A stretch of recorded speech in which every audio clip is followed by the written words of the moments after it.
What's good, y'all? Welcome back to another video with your boy, young homie TC. Today we are reacting to a video called How One Music Video Got the Whole Block Arrested. Let's get it.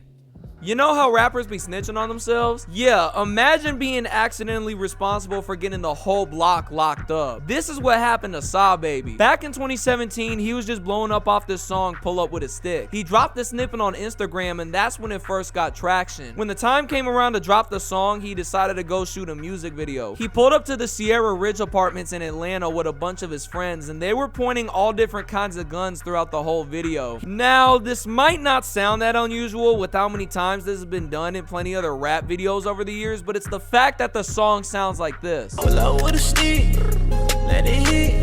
Pull up with a stick, let it hit. This song came out right when SoundCloud had just hit the mainstream, and that whole melodic auto-tune trap sound was still a new thing. So people weren't completely used to it yet. And this was kind of like one of those. It was one of the first of its kind that kind of like. The sound didn't go. It did go with the video, but you didn't expect that sound with like how everybody looked in the video, bro. When I heard "Pull Up With a Stick," I did not expect the video to look the way it looked. I did not expect Sahbabii to look the way he looked. Videos where the music video doesn't match the song at all, but this time it wasn't a skit. It was a real song. No, but it matched the song. This was actually one of the many reasons why Pull Up With a Stick. See, I disagree with what he's saying. Pull Up With a Stick matches the video.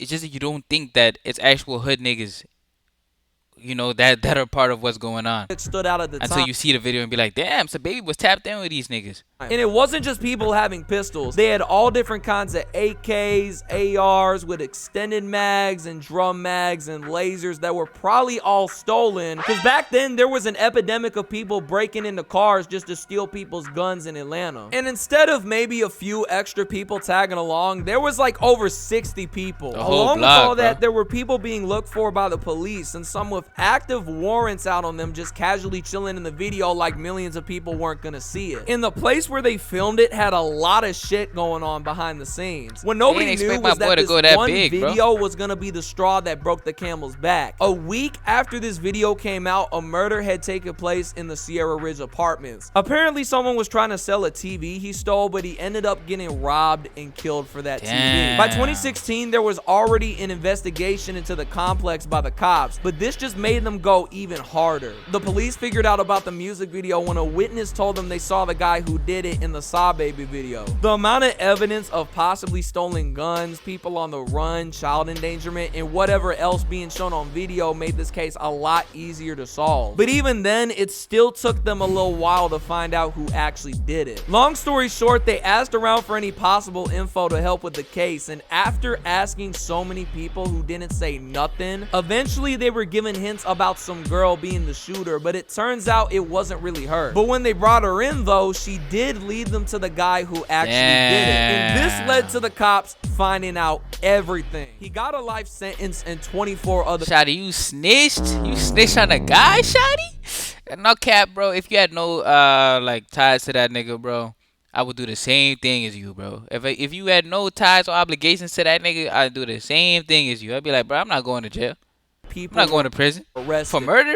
Hell nah. It turns out they've been stashing a shit ton of guns and drugs at Sierra Ridge, basically using that place as a safe house. Out of all 291 apartments, only 40 of them were actually being used by people to live there. That's how much this place was being used as a front for illegal. You see, bro, this is one of them times where I'm like, bro, niggas gotta think.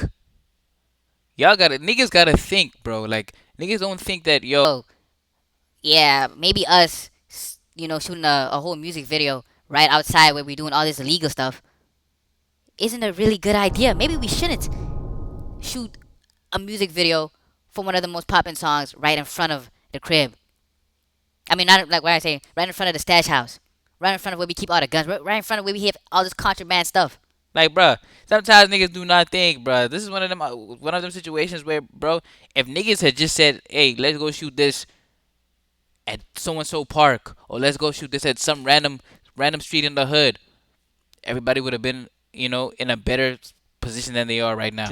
And with so much stuff going down in the complex to the point where from how many police reports there were on crimes happening here, on average, the cops were coming over a few times every day. So from now on, this wasn't gonna keep going on any longer. Sierra Ridge had over 400 code violations, including fire hazards and trash hazards. And the landlord was hit with a bill of nearly $700,000 for not paying the water bill. In August of 2017, the people living there were given 2 weeks to go pack their bags and leave. And then 2 weeks later, they cut off the water, boarded up all the windows, and closed off the place. It was ordered to be demolished in 2018, but Sierra Ridge sat there abandoned for years until they renovated the whole place in 2022 and opened it up again in 2023. Nowadays, it ain't even called Sierra Ridge anymore. Now it's called the Avenue at 3060. This whole situation actually got turned into an episode on the First 48 back in 2020. And if you want some extra info about that case, you can go watch that. He was getting a lot of recognition from other rappers. Still is till this day, bro. Now, unfortunately, the guy who produced the beat for Pull Up With a Stick got hit up by Atlantic Records and signed a horrible work for hire deal. And they basically took all his publishing, took all his rights to the song, and he only got paid one time for this platinum song. We don't exactly know how much money that was, but it was definitely way too low. After Sahbabii finished going on tour and wrapped up that whole press run for his album, he got dropped from his label and kept continuing on with his career independently. And he's still been really successful on an underground level. He has a very loyal fan base and has had some success with albums like Squidtastic and Saheem. And he even got on Jack Boys 2 with Travis Scott last year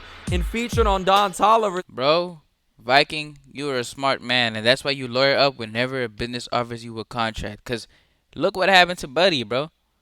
He was in a position where everything was genuinely working for him. He was a producer to a song that was going platinum. They wanted him to keep making beats for them, but then he signed up for a work for hire contract, bro. Like, that's the dumbest thing you could have did, bro. That's the dumbest thing you could have did, bro. People need to realize that if they're coming to you, bro, offering you certain amount of money or so and so, most times whatever they're trying to buy from you is worth more than they're offering, bro. So always, I don't know why these guys always take the first offer that they give these niggas. Like, bro, go get yourself a lawyer up, and never take the first offer. That's the best advice I can give anybody that's in any situation like this, bro.